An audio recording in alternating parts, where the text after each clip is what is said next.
Así que, si más, ya podemos comenzar entonces con las charlas.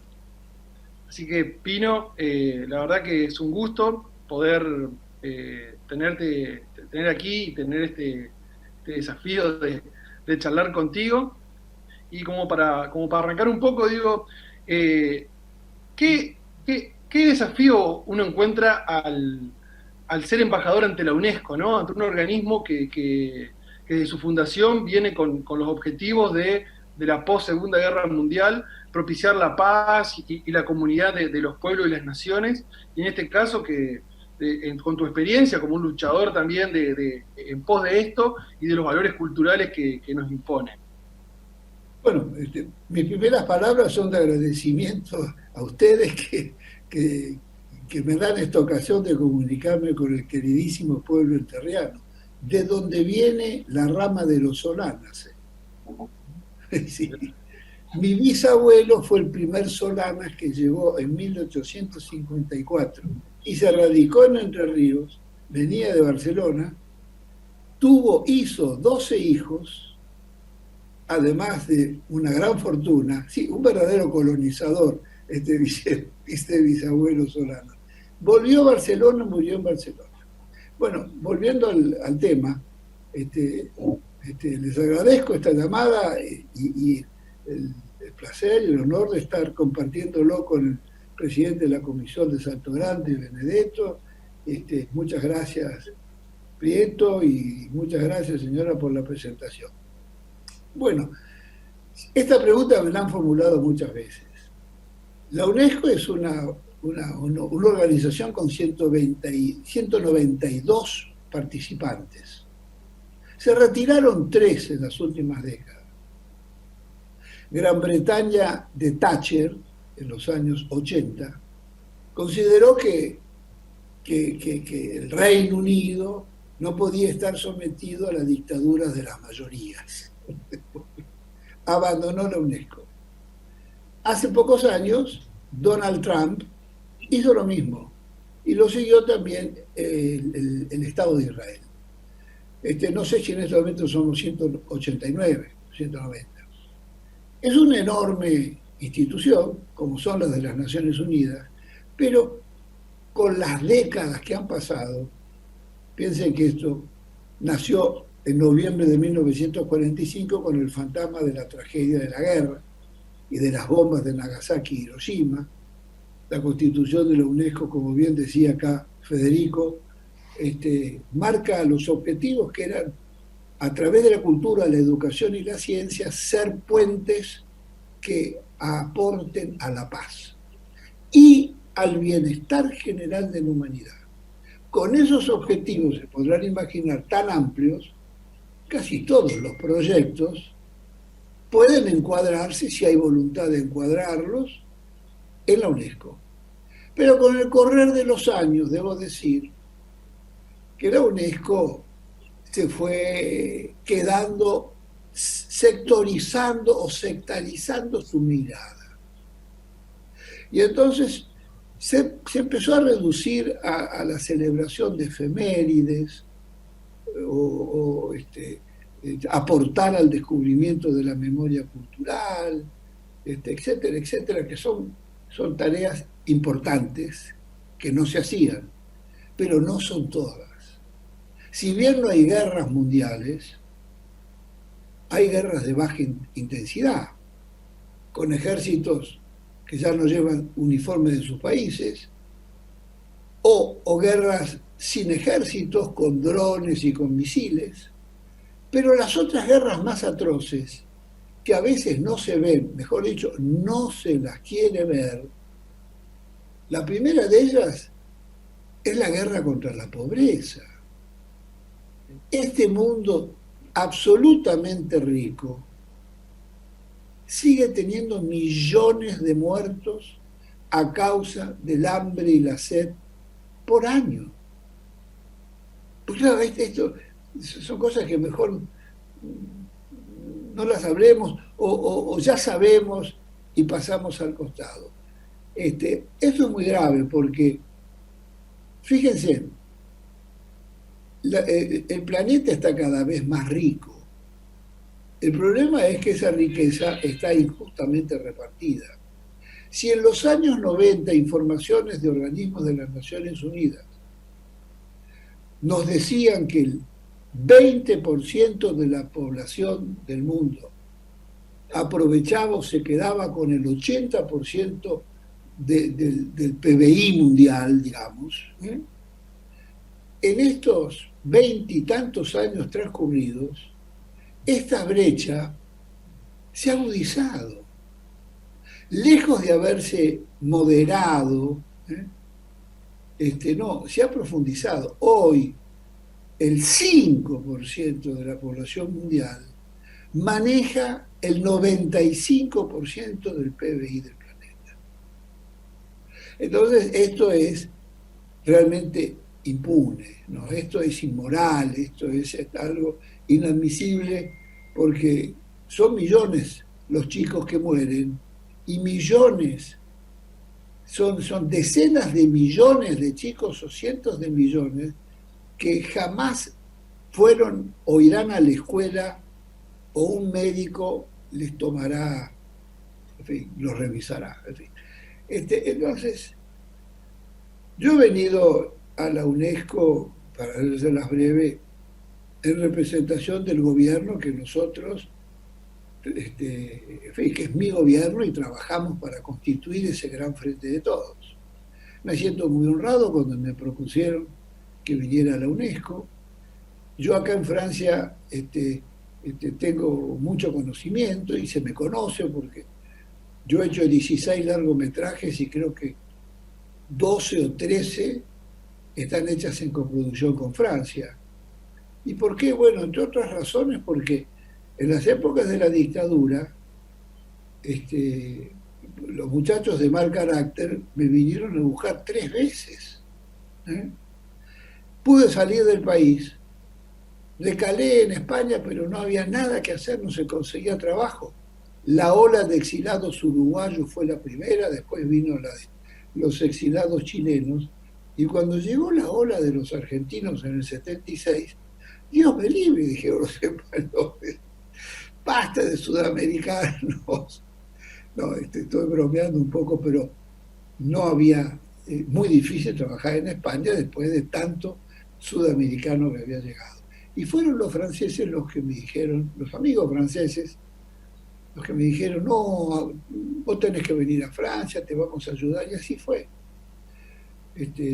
Bertrand Tavernier, Costa Gabras, que directores, colegas franceses, que en fin, habíamos entablado amistad y habían valorado mis obras, fueron los que me acogieron.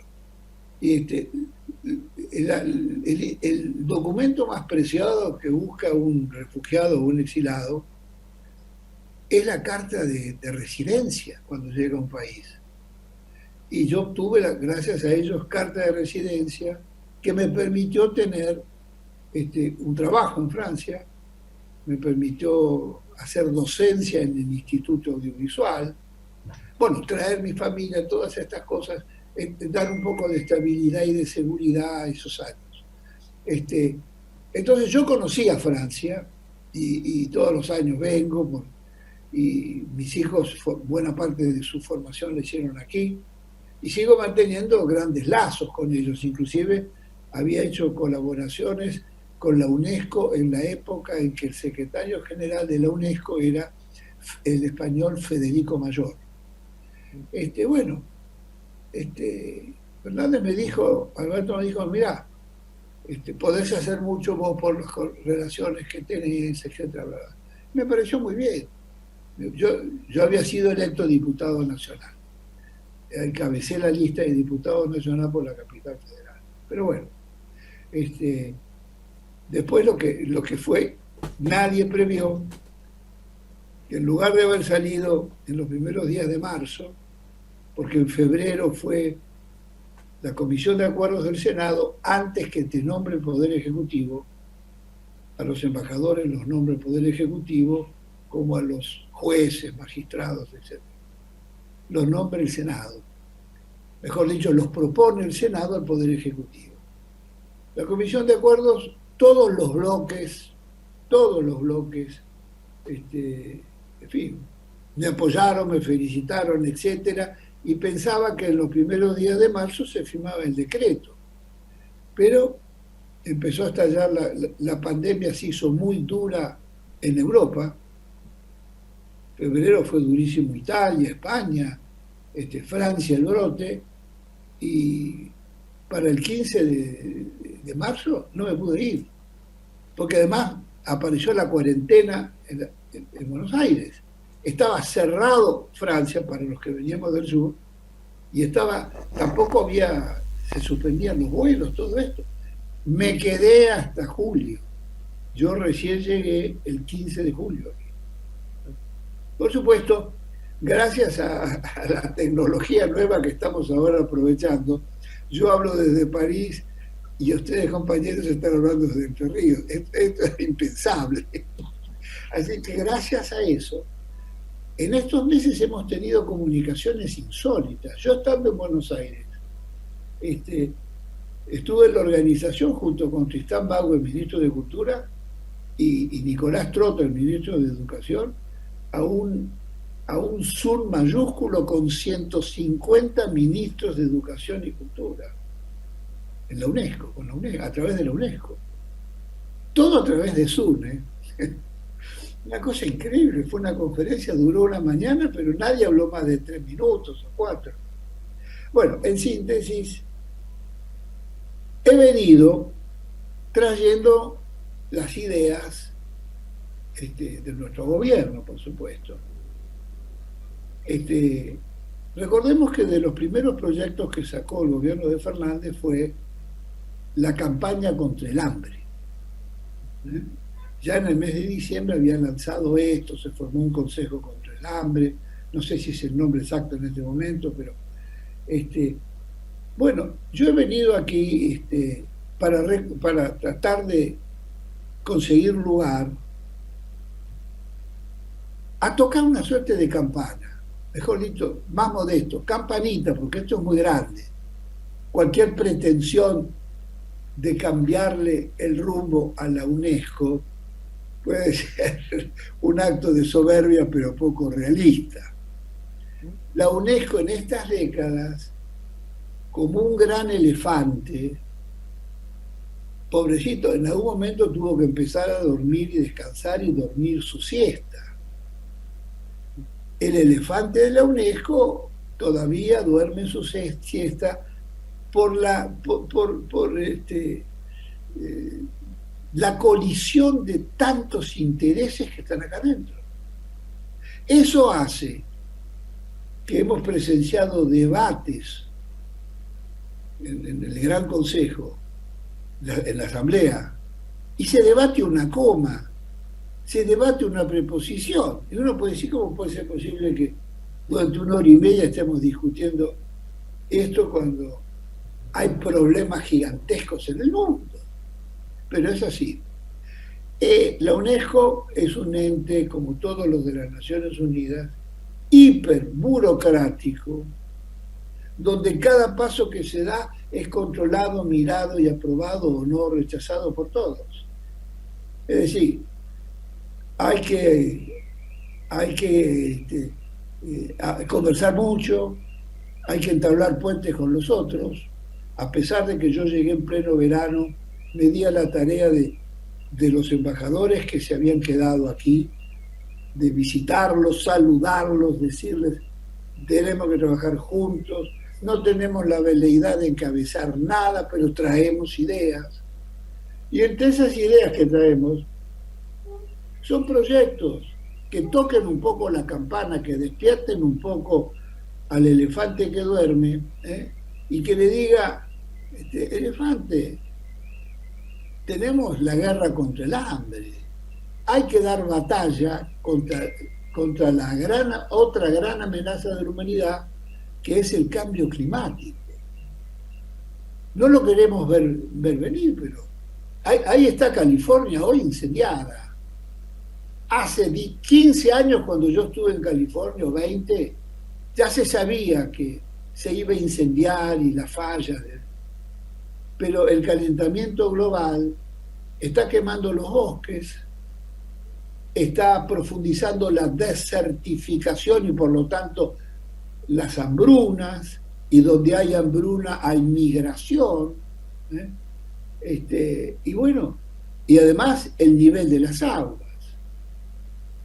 Todos los gobernantes saben que en las próximas décadas el nivel de las aguas se va a tragar cientos de islas y va a inundar ciudades ribereñas. Miren, lo saben todos.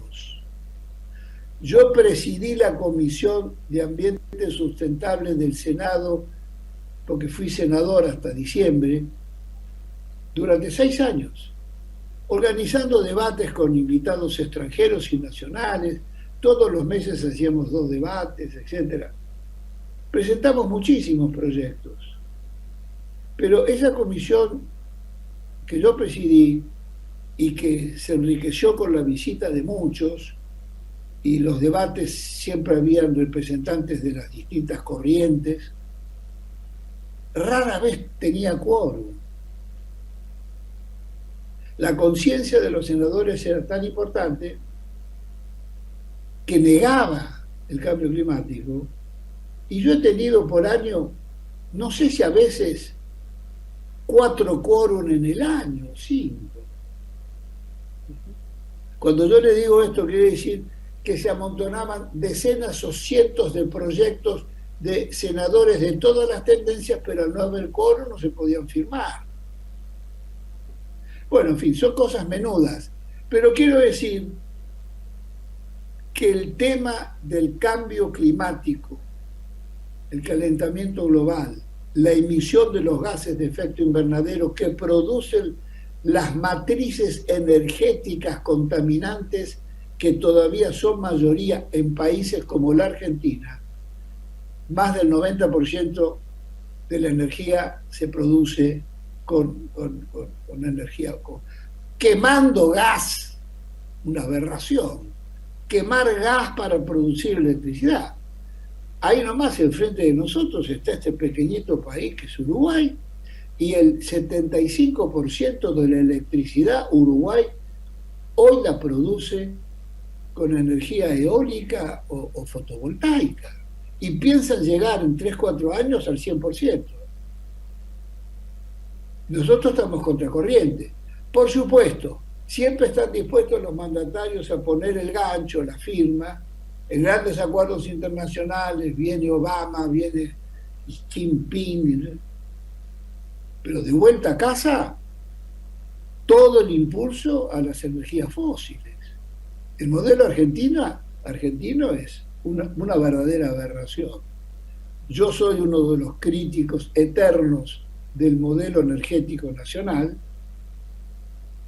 Vengo luchando desde hace décadas por las energías limpias y renovables, de la cual nuestro país está bendecido, porque tenemos uno de los corredores eólicos más poderosos y constantes del mundo, en la Patagonia y los valles cordilleranos.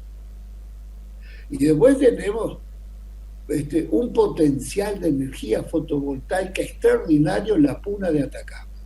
Junto con el desierto del Sahara y algún otro desierto que me olvido, son las regiones del planeta donde por metro cuadrado llega más energía solar. ¿Cuántas fábricas fotovoltaicas tiene la Argentina? Ninguna. Creo que Chile va por la segunda o la tercera. No, entonces, ¿qué es lo que resulta? ¿Por qué traigo esta historia? Que le dije a la directora general de la UNESCO, una muchacha muy inteligente, Ori Azulay, doctora,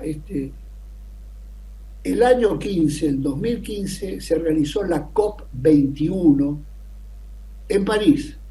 Primera, en los últimos años fue la primera gran cumbre climática para tratar casualmente el cambio climático. Vinieron todos, se puso el gancho. Se estableció una reducción gradual de las energías fósiles.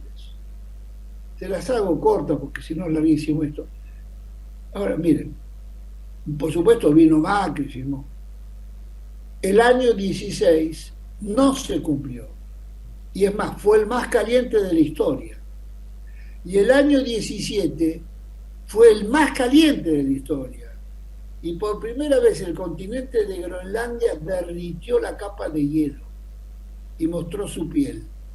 Y el año 18 sigue la fiesta, fue el más caliente de la historia. No tengo datos del año que viene. Pero por supuesto que no es fácil, pero no es fácil porque cambiar la maquinaria industrial, tecnológica, lleva años. Pero no solamente lleva años, sino que tampoco puedes hacer así, cerrar una fábrica y los 2.000 o 5.000 o 500 que trabajaron adentro, ¿a dónde van? Para anular algunas tecnologías o fuentes productivas, tenés que haber creado las fuentes de sustitución de ellas. Porque vos no podés dejar a la gente en la calle. Si cualquier cambio es de superación, no de retroceso. En fin, vamos muy lentos y vamos muy mal. Esta es la realidad. Y lo que va todavía más lento es la conciencia. No se va a poder cumplir estos planes ni detener el cambio climático sin una nueva conciencia, una conciencia ecológica. Pero esa conciencia ecológica la debemos inculcar desde la enseñanza. Entonces, entre los proyectos que hemos traído está, nosotros en Argentina creo que se estará votando ya la ley de enseñanza ambiental. Es una ley muy trabajada por el ministro de... Nosotros hemos trabajado como anteproyecto, después la ha trabajado el ministro Cabandier de Medio Ambiente, la ha trabajado también Educación, por supuesto, Trota, Cultura. Bueno, por supuesto que uno no trae acá una ley porque uno no le impone una ley a ningún país. Lo que uno trae es una iniciativa que es una recomendación. Hay muchas figuras que uno puede impulsar.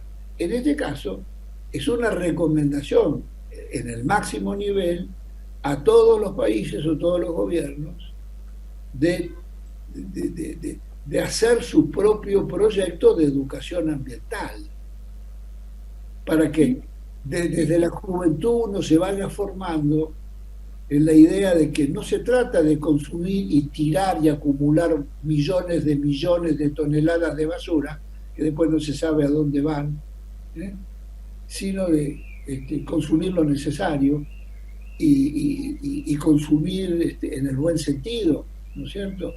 Bueno, todo esto son temas largos que hay que inculcarlos desde chicos. Hemos traído ese proyecto como el proyecto también las medidas para mitigar el cambio climático, que ya es ley, fue un proyecto nuestro votado por unanimidad el año pasado, y otros temas. También hemos traído, tenemos un tema sobre el tema de la deuda soberana de los países. Este es un tema que si la UNESCO está para trabajar por el bienestar general de la humanidad, no puede ser que el endeudamiento de los países sea un motivo más de negocio para la usura internacional y el apriete al bienestar de los países. Pino, y en esa línea de enseñanza que vos venías como que comentando también, digo, se da mucha disputa todavía y el capital simbólico propio de una clase dominante que impera en Argentina hace mucho tiempo, que tiene que ver con las corrientes civilizatorias, ¿no? Que es una cultura que se viene estableciendo por encima de muchas otras. Esto es un desafío también, que desde una cultura subalterna o una cultura más popular, en línea con la reflexión y la toma de conciencia, pueda establecerse a partir de estos mecanismos de enseñanza. Bueno, no, esos son los desafíos. Por supuesto que aquí uno encuentra pares, embajadores, con las mismas preocupaciones, por supuesto, pero son funcionarios. Nosotros representamos gobiernos y países, entonces no siempre, esto lo hemos aprendido cuando tantos años de estar en cuerpos legislativos. El legislador, salvo los diputados que son elegidos directamente por el pueblo, los senadores, o en el caso de los ministros, responden a directivas generales. Pero yo creo que hay una tendencia de cambio importante. Nosotros hemos entrevistado, pese al verano, a cerca de 16 o 17 embajadores que estaban acá. Hemos sido muy bien recibidos, hay muy buena voluntad. Ya hay acuerdo para que hagamos en octubre un gran coloquio virtual, así como estamos hablando ahora, pero conectado con todos los países que quieran conectarse, donde hasta el Papa Francisco me ha prometido mandar un mensaje sobre el tema, porque el tema es pandemia, cambio climático y pobreza.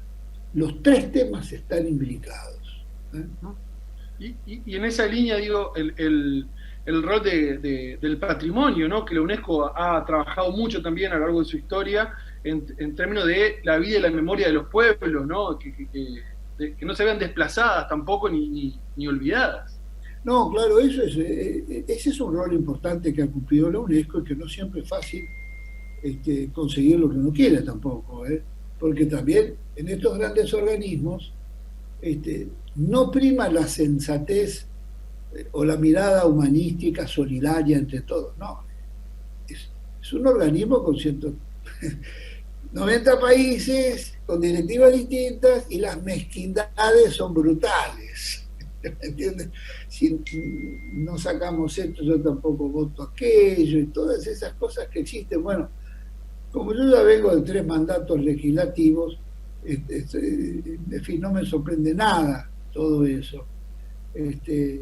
Pero bueno, creo que vamos a poder trabajar. En el entretanto, por supuesto, lo que es muy importante es la tarea, es todo lo que no sale, ni es proyecto, pero es todo lo que uno va transmitiendo en el intercambio personal con los más allegados o los simpatizantes de tantos países. De pronto uno encuentra un embajador que uno tiene una gran coincidencia, pero está representando un país que está por el otro lado. Pero eso es muy rico, es muy interesante. Por supuesto, nuestros primeros interlocutores son los que conformamos el grupo latinoamericano en la UNESCO. Claro. No, afuera de la Argentina, eso yo lo aprendí en el exilio, ya no era argentino. Mejor dicho, cuando estaba en Europa, no digo España, porque España es como si fuera parte nuestra, pero cuando uno está en países ya de otra lengua, ya dejas de ser argentino, brasilero, paraguayo, sos latinoamericano. Ahí están los latinoamericanos. Y es así, uno se juntaba, los latinoamericanos hemos hecho mucha amistad y nos hemos juntado mucho más en el exilio que cuando volvemos a nuestros países, es lamentable. Yo te escuché hablar alguna vez, o lo leí por ahí, de un concepto que vos trajiste, que vos traías, que se llama suranidad, ¿no? Sí, sí. Sí, Eh, claro. ¿Cómo sería eso un poco? No, mira, el mundo se ha venido achicando. La prueba está esto que estamos hablando, esta comunicación. La revolución comunicacional y tecnológica está acelerando los tiempos históricos y las eras. Y nosotros, el aceleramiento, la conciencia no va a esta velocidad. Lamentablemente, la conciencia en las dirigencias o las capas dirigentes o referentes de la América Latina está muy lenta.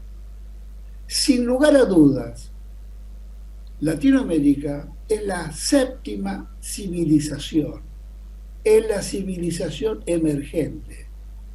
Estos descubrimientos no son míos, pero algo he leído y grandes historiadores y pensadores del norte, europeos o americanos, reconocen que la civilización emergente, tenés la japonesa, la china, la india, ¿eh?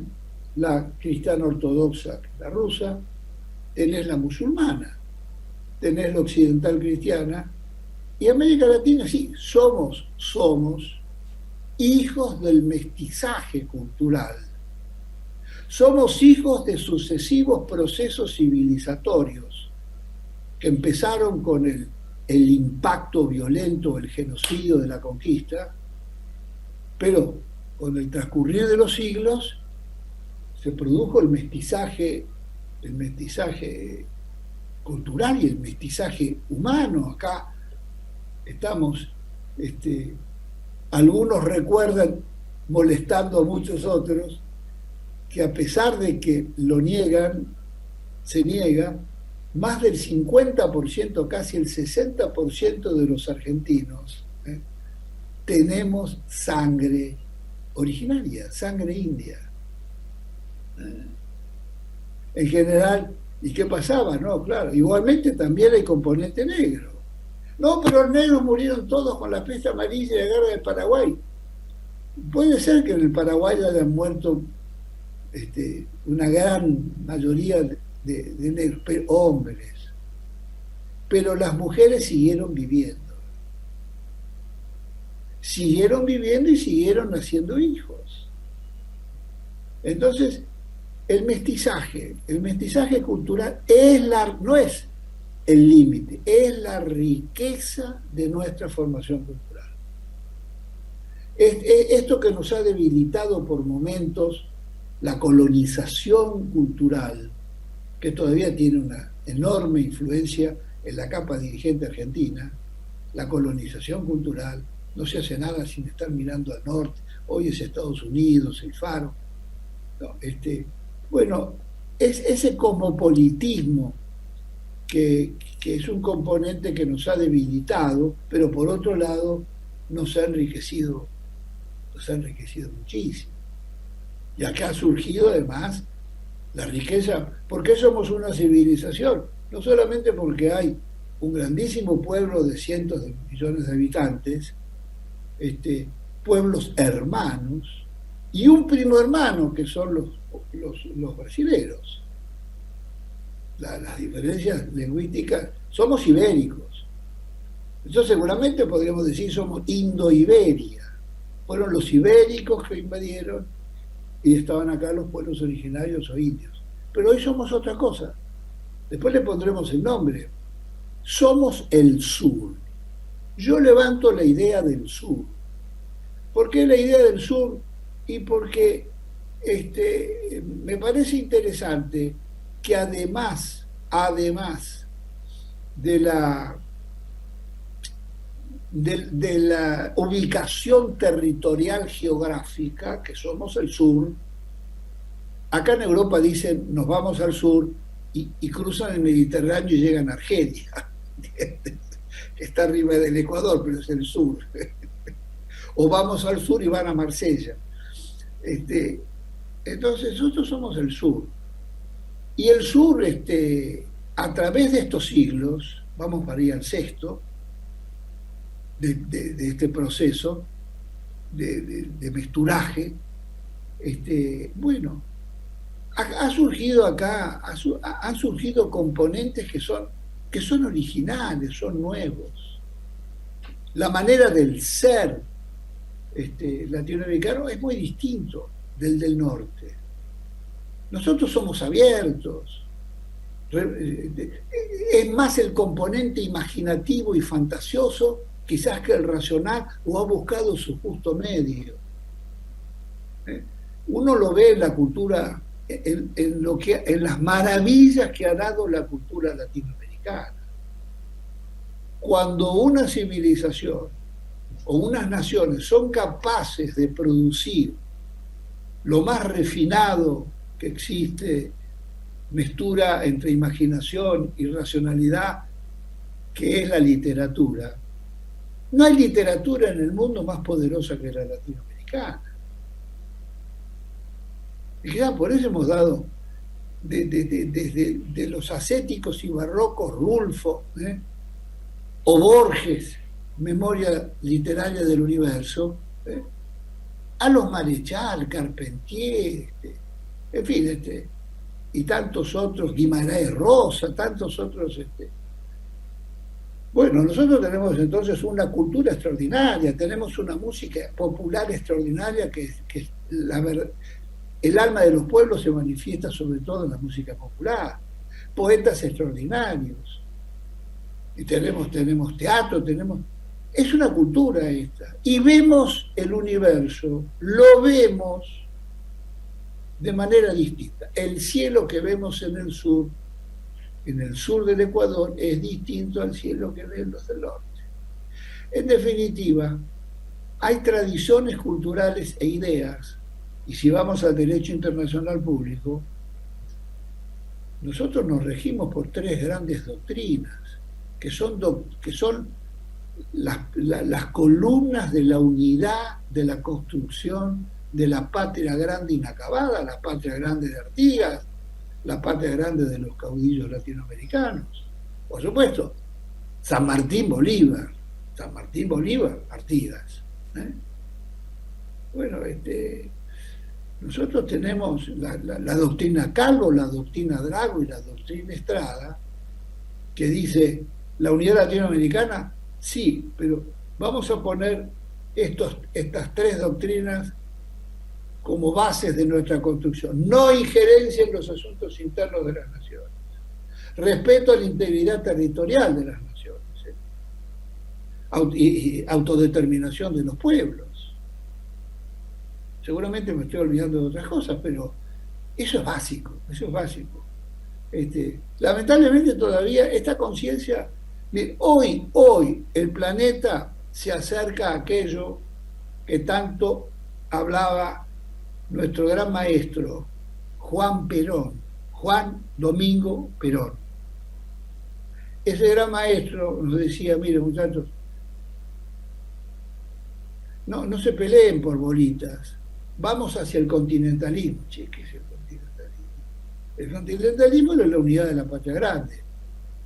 Y eso va a ser tan rápido que la humanidad va a ir al universalismo. Hoy estamos en el tránsito del continentalismo al universalismo. Y entonces, entre otras cosas, en el sabio discurso de despedida de este genial pensador e intelectual, voy a decir algo que va a escandalizar a algunos, pero como antídoto frente a los dogmatismos, el ejército argentino dio uno de los más grandes intelectuales políticos que dio el país, que es Juan Domingo Perón. Hay que leer los 50 libros de Perón, pero bastaría leer sus últimos discursos o el proyecto argentino para el modelo nacional. Hay que leerlo. Y nosotros vamos indefectiblemente, por eso yo pienso que somos el sur, por manera de ser, por historia, porque tenemos la misma historia, porque tenemos los mismos adversarios económicos y políticos, y porque queremos un territorio de paz, en paz, territorio libre de experimentos de armas de destrucción masiva o experimentos biológicos, y que contribuya a la paz mundial y haga puente entre las naciones. Por eso, qué sabia fue la doctrina de la tercera posición de este grande. Tercera posición, ojo, tercera posición, decir hoy, nadie le toma aviso. Decir tercera posición frente al sanguinario Stalin y a los otros sanguinarios de corbata, Truman y Churchill, era una insolencia, era, como se diría en lenguaje vulgar, ir a mojarle la oreja al adversario. Tercera posición. Y convocaba a los pueblos que no estaban en ninguno de los dos grandes colonialismos. Y lo definía muy bien. De un lado tenemos el capitalismo ultraliberal, que es el imperialismo que sufrimos, y por el otro lado tenemos el otro imperialismo. El otro es un capitalismo, no, es un capitalismo de Estado. Uno es un capitalismo liberal, el otro es un capitalismo de Estado. Y es verdad, era el capitalismo de la burocracia del capitalismo de Estado, convertido en dictadura. Sí. En fin, Y por eso somos del sur. Como somos del sur y el sur nos unifica, somos suristas y rescatamos algo extraordinario, que toda la cultura del sur es profundamente humanista. Nosotros tenemos que luchar por rescatar el humanismo y las grandes ideas sociales, y que tenemos una herencia muy rica. Por eso, rescatar todo esto quiere decir rescatar la suranidad, que es la nueva humanidad o civilización naciente. Con el desafío, digo, de eliminar ese antagonismo que existe entre el colonialismo y lo originario, ¿no? Sino que tratar de buscar un horizonte simbólico en común, o un bien común, un acto de justicia social que América Latina no lo ha podido todavía como manifestar fuertemente en términos de lo que vos venías diciendo, Pino, ¿no? De una manifestación concreta y para todos y todas. Claro, no, por supuesto, yo dije que somos el resultado de esta mezcla. Por supuesto, no hay sur, no hay patria sur, o Confederación de Naciones del Sur, o como se le quiera llamar, sin la incorporación activa y el protagonismo también de los pueblos originarios, caramba.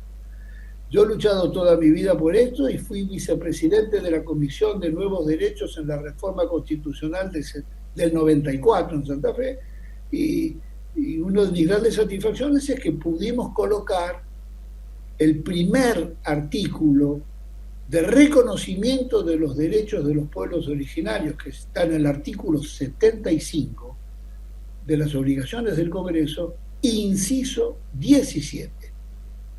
Habla del reconocimiento no solamente de los pueblos originarios, sino de las tierras que las comunidades originarias tradicionalmente ocuparan, el derecho a la enseñanza bilingüe, etcétera, etcétera, etcétera. Claro. Y en estos términos de los derechos, ¿no? Y también trayendo un poquito a Rodolfo Kusch, que es otro de los grandes pensadores. Extraordinario, extraordinario.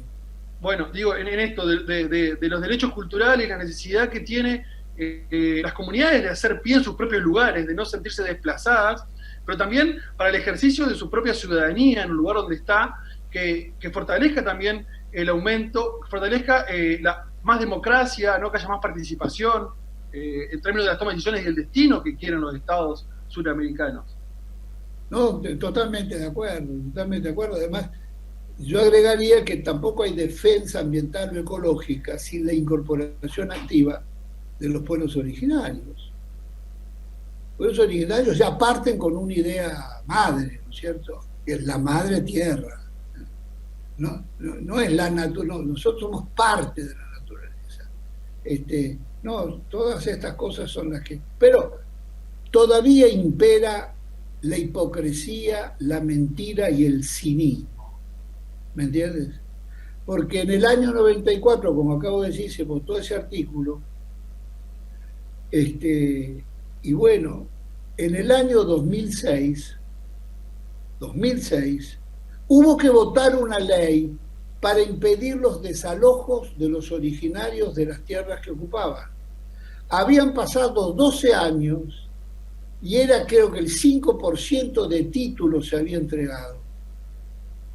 Pero como esas tierras, con el correr de los años, demostraban que eran ricas, se demostraba que en algunos bosques que no valía nada, tirar el bosque abajo y sembrar soja era un gran negocio, o que las pestañas de la cordillera eran ricas en petróleo y que también había oro y había de todo.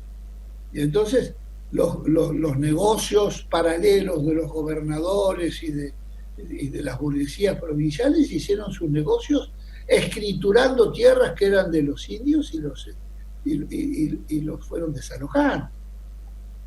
Los fueron desalojando. Mire, como senador impuse hace 2 años la prórroga de esta ley. Caía esta ley, tenía 5 años, creo que eran 4 o 5 años. Terminaba la ley y volvían los desalojos. Han seguido siempre los desalojos, pero pusimos una ley que prolongaba por otros 5 o 6 años impedir los desalojos rurales.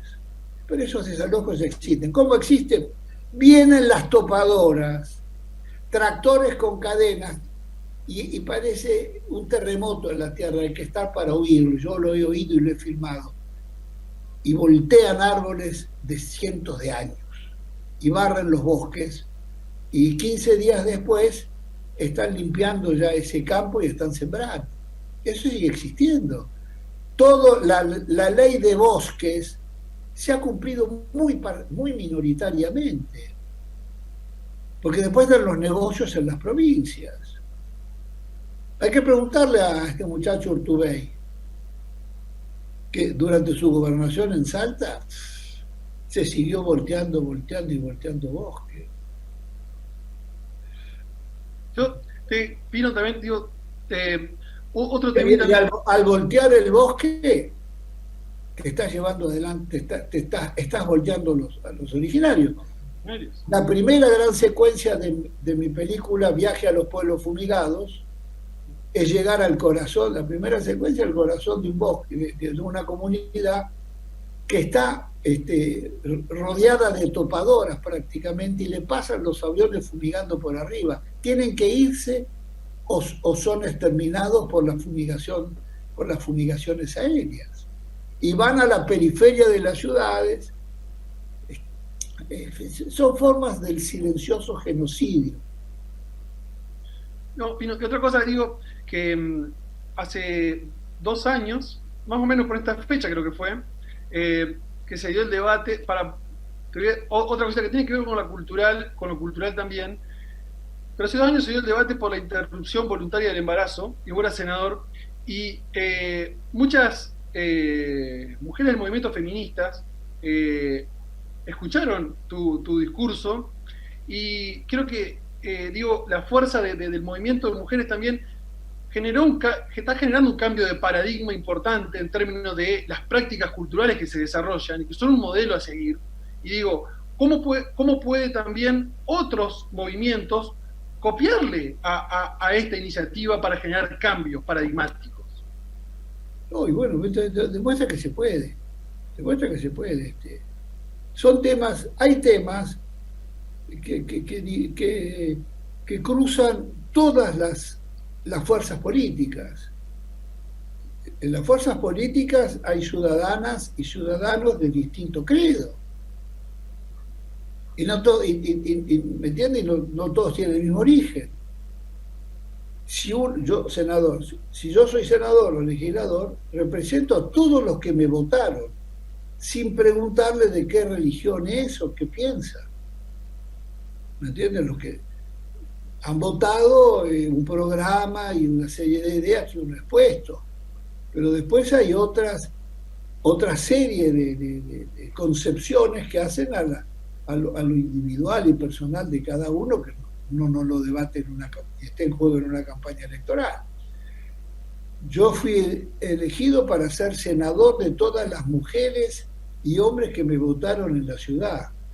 ¿Cómo puedo tener la autoritaria idea de impedirle a una mujer que por razones innumerables, ¿no es cierto?, quiera hacer una interrupción de su embarazo?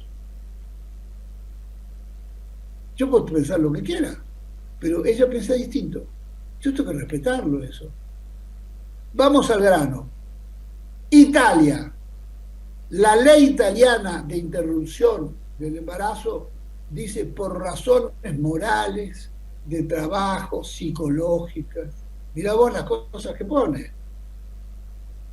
Irlanda del Norte, también país ultracatólico, ya abrió campo. Estos yo creo que uno absolutamente se extralimita en su vocación, en su escondida vocación totalitaria, o se equivoca mal, se equivoca funero.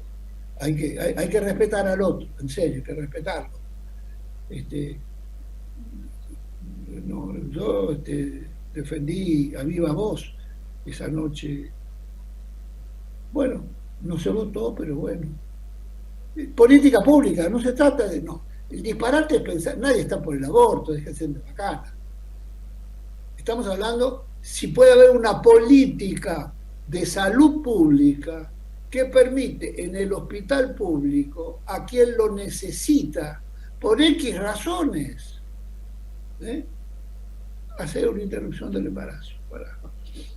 Eso también es un ejemplo malo que venimos hablando de las tensiones entre la disputa cultural que se da, ¿no? Entre distintos sectores que es a lo largo de la historia, que es como también, digo, lo que mueve esto, lo que nos va moviendo como sociedad, pero que seguimos disputando todo el tiempo terreno en lo cultural, desde el lenguaje, desde las prácticas y de los intereses económicos, por supuesto. Yo me considero, yo soy cristiano de origen, católico, me considero un cristiano dentro de la grey cristiana y laica, y tengo una excelente relación con el Papa Francisco. Excelente, creo que todos los meses nos carteamos. Y también nos carteamos, discutimos este tema, como todos los temas, pero es así. Sí. Bueno, Pino, la verdad te agradecemos profundamente. Creo que fue muy rico todo lo que has dicho, hay mucho material como para sistematizar y pensar y reflexionar acerca de lo que estuvimos charlando. No, por final me parece que si nos podés como dar una reflexión en términos de esto de la integración regional también, entre la hermandad de los pueblos, ¿no? y la importancia de tener una región en el corazón geopolítico también de América del Sur, o sobre todo del Mercosur, ¿no? Que como es Entre Ríos, relacionado con Uruguay, con Río Grande do Sul, con Corrientes, con Misiones. No, efectivamente, nosotros estamos en ese lugar, como bien lo estás definiendo. Fíjate vos que estamos nosotros en la boca de la Cuenca del Plata. La Cuenca del Plata es la mayor concentración habitacional y de instalación industrial, etcétera, etcétera, etcétera, del continente suramericano. Agarrás desde San Pablo, Río de Janeiro, pones el compás y llegas hasta acá. Entonces, hay que tener más comunicación. Ojalá estas tecnologías nos permitan... Yo te felicito por esta iniciativa, los organizadores. Los felicito porque no puede ser que nosotros, entre lo que pasa en Buenos Aires y las provincias, pero el modelo de comunicación argentino es hiper unitario y en definitiva está a contramano de lo que queremos. ¿Por qué digo esto? Los diarios nacionales, ¿cuáles son? Son 4 o 5 importantes que son de que 4 o 5, los diarios, digo diario nacional que llega a todas las provincias, son 2 o 3. Página puede ser que esté empezando a llegar. Pero en estos diarios nacionales lo podés recorrer y no hay una sola noticia sobre la vida entrerriana. Ni cordobesa, ni mendocina, ni salteña, ni chubutense, ni misionera. Entonces, el provinciano sabe más por la televisión y las radios que son en cadena de cómo fue el detalle del último asesinato acá en la ciudad de Buenos Aires o el suburbio, y no tiene, y ni recuerda cómo es el asesinato de la esquina de su casa.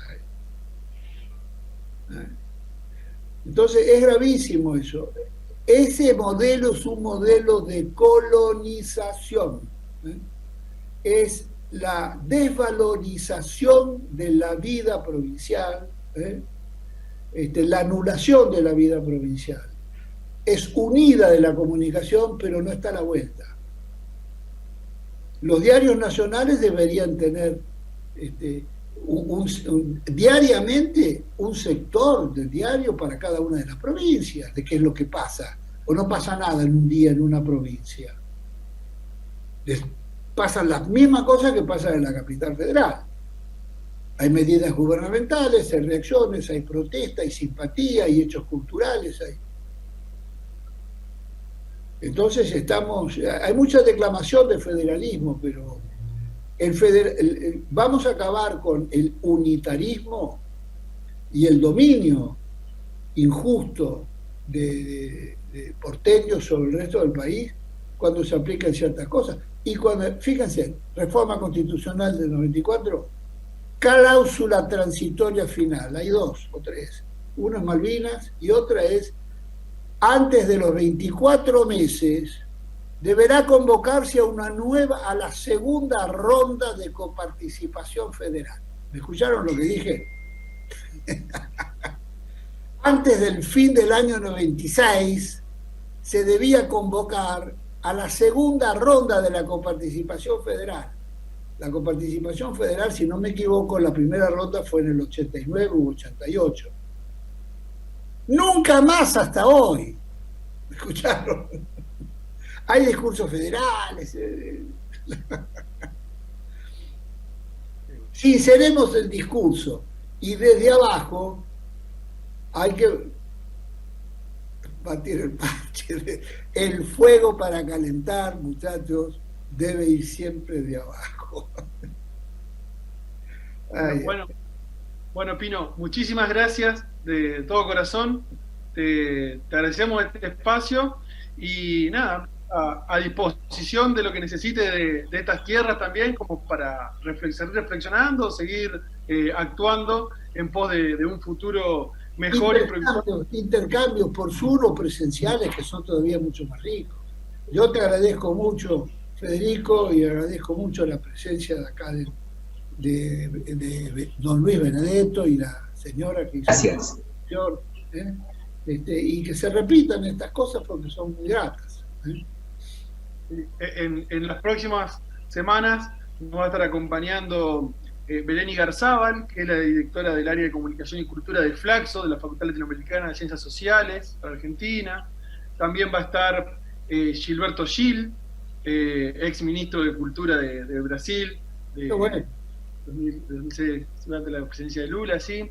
Y también nos está acompañando Marcelo Magdán, que es un conservador del patrimonio cultural de edificios históricos. Andrea Yunta, que lleva adelante la Bienal Artística del Mercosur, tratando de mostrar todos estos procesos creativos y artísticos que se desarrollan en el Mercosur. Ese es su trabajo. También nos va a estar acompañando el director de Asuntos Culturales de Cancillería, Sergio Baur, para contarnos un poco también desde Cancillería cómo se relacionan también estos procesos de integración en términos de Latinoamérica y Latinoamérica con el mundo. Bueno. Vamos en esa línea. Buenísimo, te felicito, excelente línea. Bueno, gracias, Pino. Con esto nos despedimos también de la transmisión, así que nada, quedamos a disposición. Un aplauso para ustedes. Muchas gracias, Pino. Gracias. Un gran abrazo. Muchas gracias, Luis. Hasta luego. En nombre de la Secretaría de Cultura del Gobierno de la Provincia de Entre Ríos, la Comisión Técnica Mixta de Salto Grande, Asuntos Culturales del Ministerio de Relaciones Exteriores y Cultura de Argentina, le agradecemos la presencia de todos ustedes. Los invitamos a participar de un nuevo ciclo que será cada 2 semanas con la potencialidad entre charla y charla, dar un espacio de foro abierto para compartir reflexiones y o prácticas. Muchísimas gracias por habernos acompañado y nos encontramos nuevamente. Gracias.